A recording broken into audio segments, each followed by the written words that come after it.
Okay. So, although I work in London, I am originally from Belgium, and that's why I was still allowed into the building this morning, and so I'm very happy to be here. I will be talking about what we are starting to call more and more the climate action unit approach, which is that we are using insights from neuroscience, psychology, and systems thinking to help professionals and organizations change how we talk, think about, and act on the nature and climate crisis. And if you were thinking this talk is going to be about behavior change, then you are right, but it's our behavior change. The behavior change of us professionals trying to reach beyond the bubble, trying to bring people along on the journey that we need to bring them along on, dealing with polarization, working across silos, working across sectors of expertise. Okay, so we have 8 insights that we are routinely using in all of our work in the Climate Action Unit. I could talk about them for hours, hours and hours, even days. And so because you need to get out of here by 6 o'clock at the latest, I'm only going to talk about 3 of them.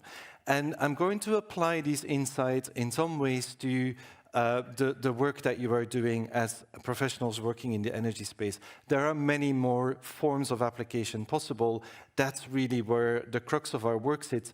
It's in applying these insights to helping people in professional roles who are stuck, who feel that they don't know how to navigate the headwinds, or where the headwinds are really disruptive, on then helping them to deal with that more productively.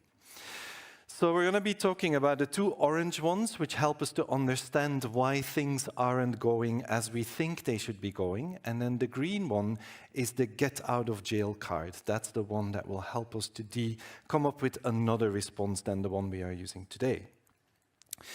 So let's delve straight into the 2 ones that help us to explain why things aren't going as we would be expecting them to go, and we'll look at how language can cause trouble and how issues can become polarized. And our first insight that helps us to understand that is Ginger the dog, and this is who Ginger is.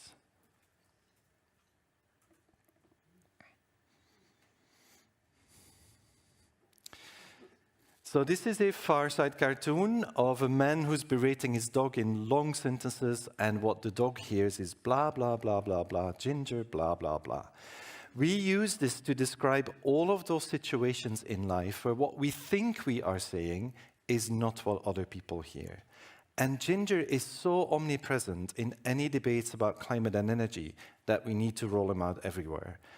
In policy meetings with the IPCC, with people who try to communicate with citizens, Ginger pops up everywhere. Why is this happening? Well, it happens specifically because we all have different life experiences and different expertise, and that causes words and phrases to develop very different, deeply held meanings. Especially words and phrases that are abstract, over time, they can come to hold very different meanings for different people. Some context in which where it appears, jargon, and a few years ago I started to do more and more in the space of community energy, and my gosh, have I learned a lot of the jargon that swings around in there.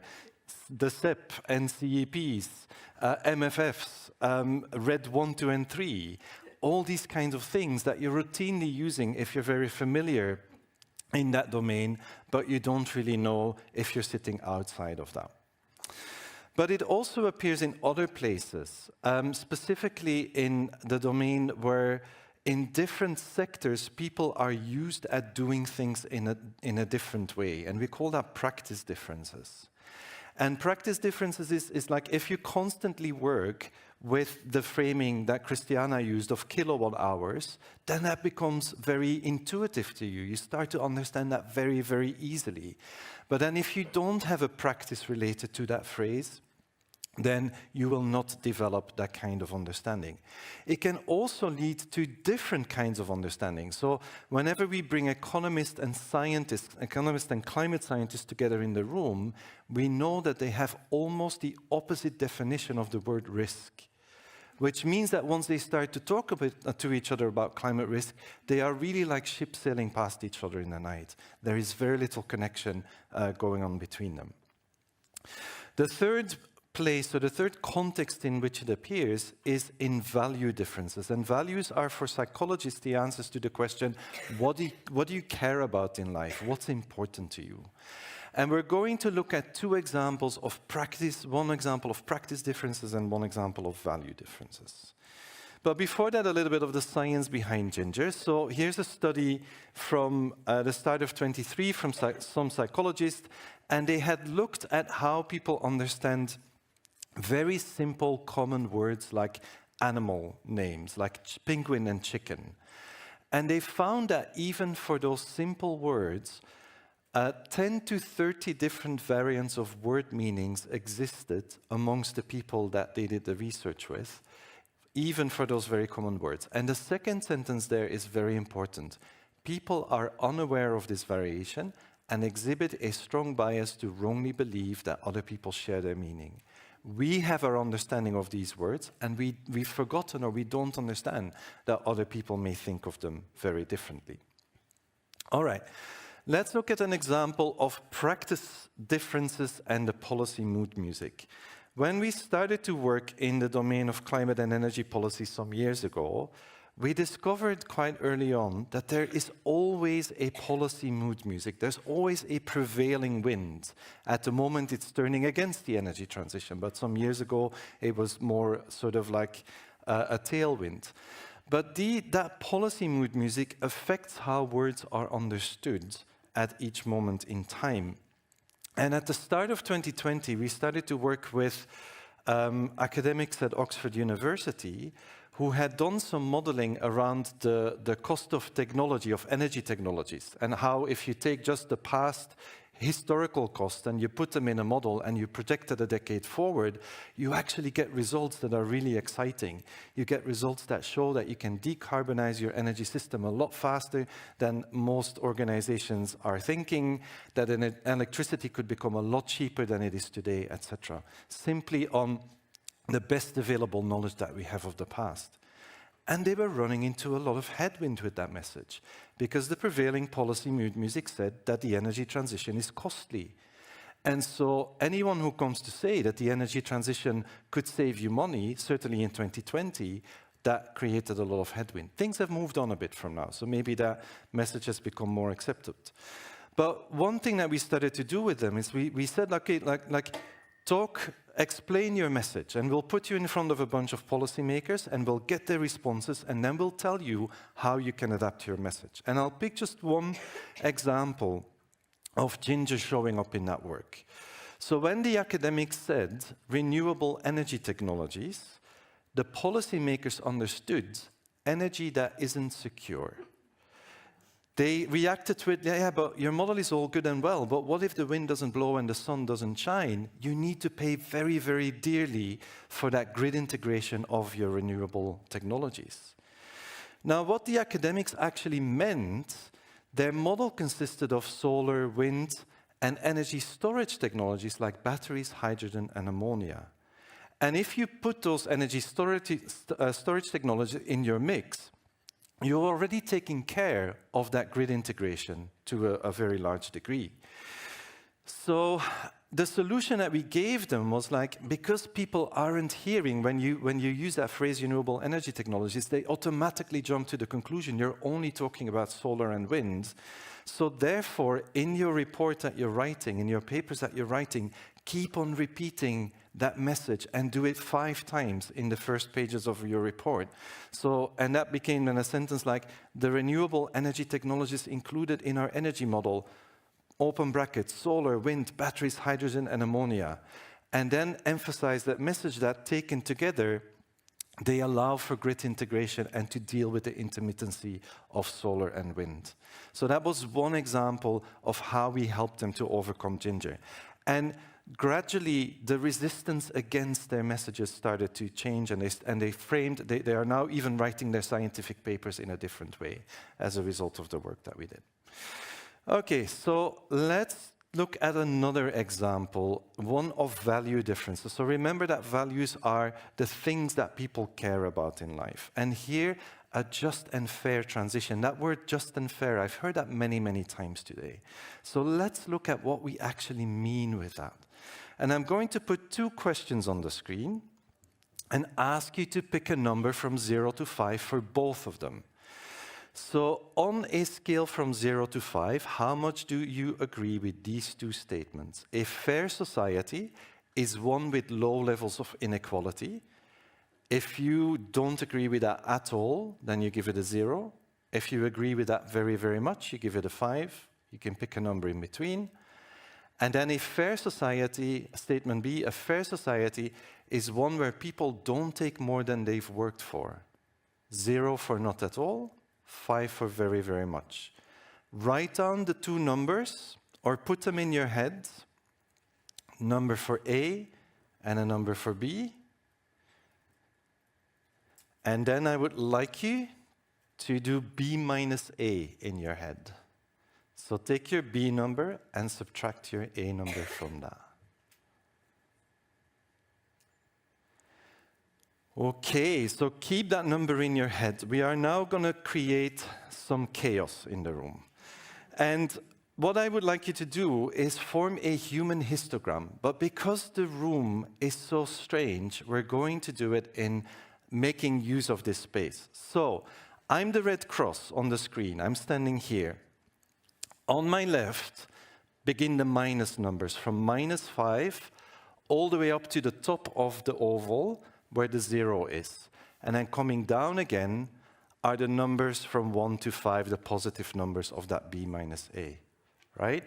So what I would like you to do is get up from your chair, really push that chair in safely in the table so that no one's going to trip, and then find the location in the room corresponding to your number.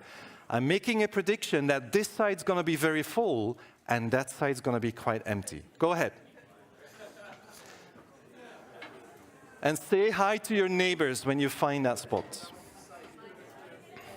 afraid I'm not allowed to participate as the moderator. I'm in the right place. Yes, this one will be 5, yeah.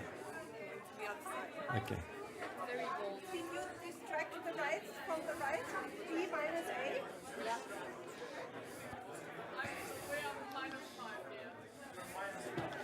-5 there. So -5 over here, 0 at the top, positive values over here.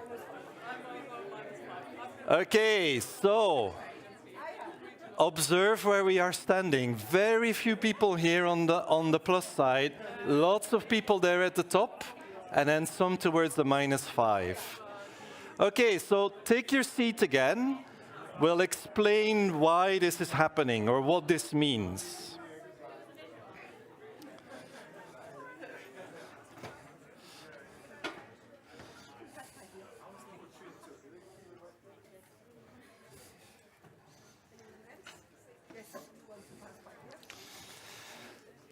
I thought after a day of Slido, surely you want something different than another Slido. So, okay, so let's have a look at what just happened. And I'm going to use results from doing this with Science Museum professionals a week ago. I was at a big conference with them. 350 people did respond on Mentimeter, and I mapped those results into this room. And what we are seeing here is a similar distribution. So quite a few people here at the -5 side, lots of people there towards the -2, -1, 0 side, and then very few people here coming into the positive side. And so what does this mean for your understanding of fairness? Well, if you are standing here, if you were standing sort of here in this end, then fairness is mostly about reducing inequality for you, right?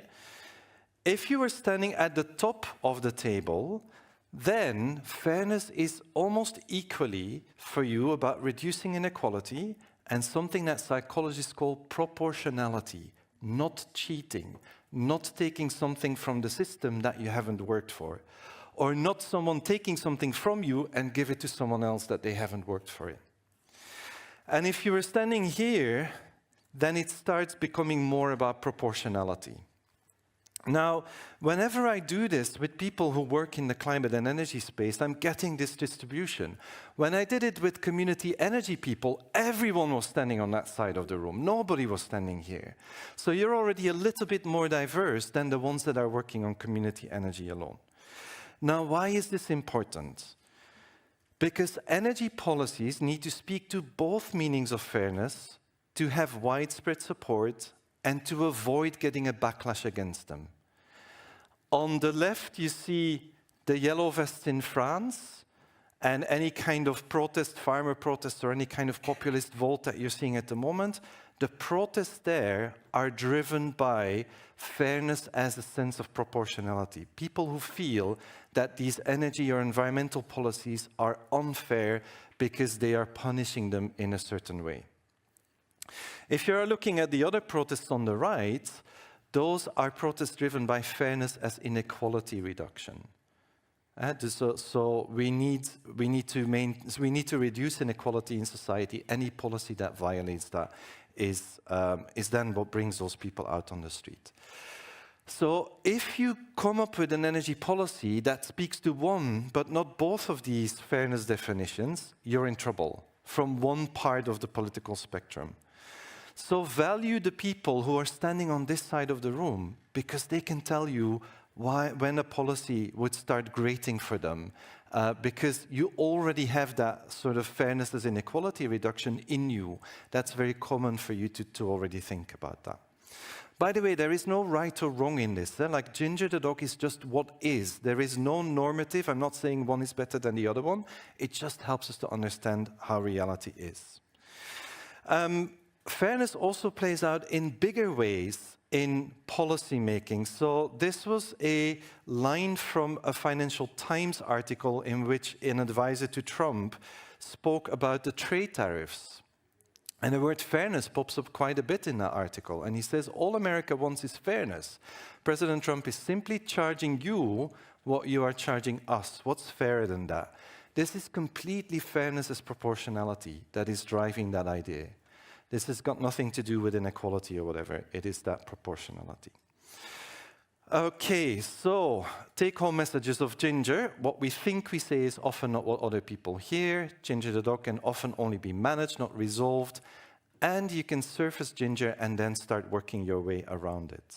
So bring it to the fore and then find other ways, find other language to avoid the terms that are triggering the misunderstanding. So, how do issues become polarizing? We've got words that we're using to describe all of these things. At some point they're working and then they stop working. Net zero, Green Deal. At some point they have the tailwind and then they get headwinds. How does that happen? That brings us to the pyramid of self-persuasion and polarization. And it helps us to understand how our brains move from having weak opinions about something to having very strong opinions about something. Now, for any issue that at this moment you have a very strong view about that particular issue, there was a moment in the past that you didn't have any strong views about this, that you weren't thinking about this, that you didn't have like a strong opinion about that. And that moment of not having a strong opinion is like being at the tip of a pyramid. And you're there with other people who, like yourself, haven't been spending much time thinking about this. Now imagine that something happens, you read some articles or you start to think about a choice that you want to make in your own life, like am I going to change jobs, am I going to do something more meaningful in my life, am I going to start working for an energy association, for example. Any moment where you start thinking about a question, it's like often our minds start really thinking it over. Pondering is a nice word in English that helps us to understand it. Overpenser in Flemish, or réfléchir or méditer in French, for example.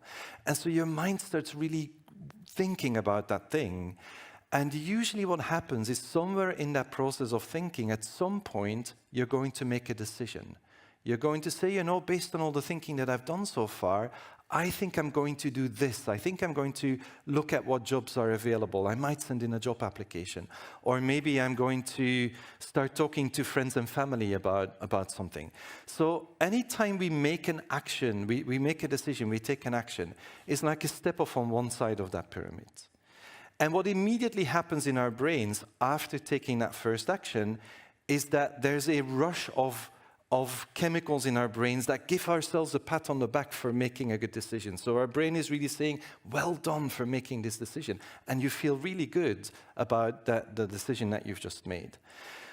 You then also start looking for extra reasons for why you are making the right decision, mostly so you can stop feeling bad about the options that you're not choosing. So you try to convince yourself a little bit that this is the good choice, which then makes it more likely that your next action is going to go in the same direction. So maybe you start taking a public stand about the decision that you've made. Maybe you go on social media and you put a post on there and you end up in a fight with other people about this. And any action that you are taking is a step off on one side of that pyramid and is then followed by more self-justification, by more self-persuasion, as psychologists call it. So that's the first thing that the pyramid helps us to understand. The further down we go the side of the pyramid, the more strongly convinced we become, the more deeply engaged we become with that particular issue, the more passionate we become about it. Now that in and of itself is neutral. It can have positive consequences. Every passionate advocate for a good cause has gone down the pyramid. It can also have negative consequences. People who end up in conspiracy thinking or who end up in joining a dangerous cult, for example, they have also gone down their sides of the pyramid. So in and of itself, it's neutral. The second thing it helps us to understand is then how polarization emerges. If you're there at the tip of the pyramid with other people who, like yourself, don't have a strong opinion, and they step off on their side of the pyramid, and they go through that process of self-persuasion, the further down you go those sides of the pyramid, the more different you become, the more polarized you become. And that brings us to this golden nugget here. If you try to persuade, you will create pyramid moments and you will divide people. So if you think that oh, this is so important, I need to persuade other people of this, and you start to talk about your position, your point of view, then the ones who are on the opposite side of the pyramid, they will say, you're an idiot, I'm not listening to you. The ones who say, yeah, this is really good, they're the choir, they're the bubble, they're the ones who already agree with you. But there will always be people in the middle who will go like, yeah, you know, maybe it does make some sense what he says, but I'm not quite sure. And if they then enter that process of thinking it over, of meditating over it, then they enter that process that creates a pyramid moment for them. They might step off at some point, they might take a decision, but we don't know what side they're going to step off on because we've already put them in that sort of fundamental doubt. And it might be something completely not related to you that makes them step away from you rather than come towards you. So another consequence is that the more serious an issue becomes, the more pyramids it creates. And why does this happen? Well, if an issue becomes more serious, media, conversations with your friends and family devote more attention to it. So you might start to think about certain questions, which then means that you might start to enter that period of stepping down a pyramid. And when it comes to climate change and the things that we should be doing about climate change, it is leading to this. We call this fragmentation of meaningful climate action. The worse the signs of climate change are becoming, the more opinions about how we should tackle it will start to fragment. And different groups of people will become more wedded to one course of action than other courses of action. So there are some on here that resonate probably with the work that you are doing. Solar, wind, nuclear. I once was attacked when I was still on Twitter by nuclear fans who didn't want wind and solar part of the future energy mix, even though they wanted to decarbonize the energy system. And then the one up there in the top right, emissions reduction versus carbon capture versus geoengineering, that is one that is becoming stronger and stronger and stronger as a dividing point between people who all believe that climate change needs to be acted on, needs to be done something about. So we might end up spending a lot of time arguing with each other about what the right thing to do is, even if we agree on the fundamentals of the problem. So a final point on the pyramid is that it helps us to understand issue polarization. So if you put ginger, where people develop that deeply held meaning, together with a pyramid, then it helps us to understand how any language we might invent to talk about an issue will become polarized and polarizing over time. We've seen it with net zero, we've seen it with ESG over the last few years. It works in the beginning, then it starts to create backlash and it starts to fray in all different senses. If you're thinking like, how on earth could clean air become something that falls foul of the ginger thing? Well, here, for this protesters, clean air is not about clean air. It's about government bringing in unfair policies to, again, do things to you that you don't like or that you find not fair. So the pyramid of polarization helps us to understand how we form strong opinions about an issue. Attempts to persuade will create pyramids and lead to polarization, and the language used to describe issues will become polarizing and polarized over time. So there is no perfect language, but what you can do is like pick a term, use it for a while, and then know that you'll have to move on to something else, that you'll have to come up with the next term on from there. So let's go to our get out of jail card. How does change happen in people and how does it not happen? In my 25 years as a neuroscientist, I learned something about humans, and I learned it from other people. I didn't just invent this by myself. There were lots of other people who for 50, 70 years had come up with similar things. And it's this, that most of the time, action changes knowledge, beliefs, awareness, and feelings in us. Most of the time, it's because we do something that the stuff inside our head changes.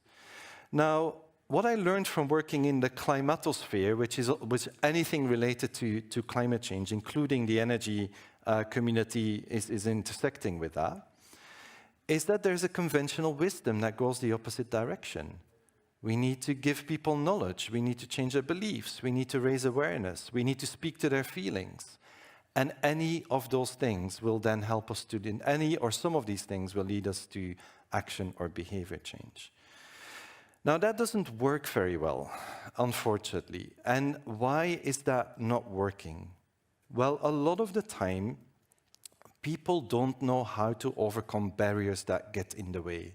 Barriers that the system throws up, or barriers of not getting other people to come along on the journey with you. So you want other people to do something with you, but they are opposing you.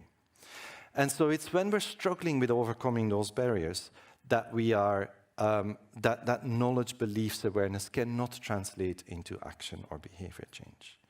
So putting them side by side, the opposite, the reality of how it works, and then the conventional wisdom of how it doesn't work. So that brings us to our final insight, that in real life, actions drive beliefs. An image to drive that home, that it's the things we do that change the stuff that's inside our heads. And there are two reasons for it. One you already know from the pyramid. It's like when we take an action, our brains start justifying to ourselves that action. And so that's how we form our beliefs, how we form our understanding. The second reason is feedback. When you do something for the first time, people often say, this is really good, you have to do more of that. And you might talk it through with other people, and you might realize, oh, I can do something else than what I'm doing today. That brings us to this distinction here, persuasion versus self-persuasion. I said that persuasion doesn't work very well because it creates pyramid moments and it creates polarization. The thing that does work all of the time is when we start to self-persuade, when we persuade ourselves, right? That's the stuff that does work. And that brings us to the take-home messages of this insight, that the only reliable form of persuasion is self-persuasion, is creating the conditions in which we can persuade ourselves of the thing that is important, that once people start taking action, action will inspire more action, and that once we then start taking action, it will eventually lead to agency. And agency is a word that psychologists use to describe the state in which we know how to take action, where we're confident, where without thinking we know how to deal with a particular situation. As my closing message here, how can we use actions drive beliefs constructively in the work that we do? The first golden nugget is on helping you to not focus on getting people or yourself to care more. You can apply this to you as well. You don't have just to apply it to other people. So don't focus on getting people or yourself to care more. Help them or yourself to discover how to do something. We're not going around telling people, if you don't eat, you're going to die. We're going around telling them, oh, here's a recipe, here's a cookbook, here's a cooking show. Go and look at this, and you can learn from following that recipe how to do it yourself. Once we are doing, action inspires action, and agency, caring, and awareness follow. So caring and awareness are important, but they are the consequences of developing that course of action, of knowing how to take action in that situation. And then here, the final one, the final golden nugget is to build agency. Tell stories of doing, not stories of concern, not stories that try to explain an issue or a problem, but stories that explain what you are doing to tackle that problem. To be fair, to be honest, I've heard a lot of issue-based communication at this conference. I've heard a lot of stories about problem descriptions at very high levels, at much more tangible levels. A lot of these could be turned into stories of what you are doing. And sometimes they come up. Sometimes they come up in the discussion, like, oh yeah, we're doing this and this and this. Try to lead with what you're doing, and then let the understanding of the issue drop out of what you are doing. We have sayings for that in every language that I know. Actions speak louder than words, and stories of action speak much louder than stories of issues. That's it. Lots of follow-on materials for you to look at. And thank you very much.